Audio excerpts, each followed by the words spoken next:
Il est né à Saint-Anne-de-Kent. Il a grandi sur une ferme. Ils l'ont sorti de l'école après grade 6 pour l'envoyer travailler dans un moulin de bois au Maine, aux États-Unis. Il a fait des sous assez pour payer l'hôpital de sa mère. Il n'a pas retourné à l'école jusqu'à ce qu'il marie ma mère. Ma mère, c'était une institutrice elle-même. La première chose que ma mère a fait avec lui, elle l'a éduqué. Puis après ça, ma mère l'a enregistré dans une université. Il a fait son cours de comptable agréé. Mon père a parti des commerces là, assez jeunes, puis plusieurs commerces. Dans ce temps-là, c'était la prohibition. Mon père était un de plusieurs qui importait des boissons. Il a commencé un commerce de bois.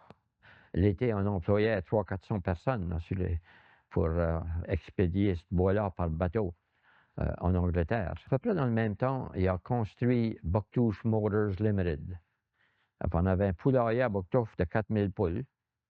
Il y avait un autre commerce de creusage de chenal pour permettre aux bateaux qui venaient chercher le bois de mon père de pouvoir entrer jusqu'au quai puis sortir. Que c'était des steamers. Alors, mon père, il avait un autre commerce, le commerce des huîtres. Il achetait, mais il ne vendait pas. Ça grossissait. On avait beaucoup d'employés. On était l'employeur principal de Bouctouche dans le temps. Il était sur le conseil municipal du comté de Kent. Mon père était dans les Chevaliers de Colomb, puis les Richelieu. C'était un grand ami de Louis Robichaud.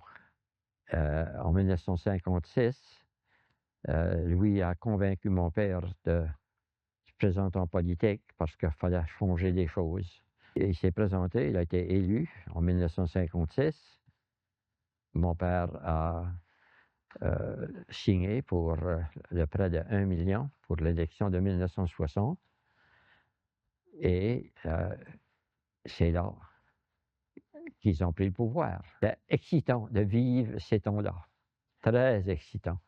Il était le principal ministre dans le gouvernement de Louis Robichaud.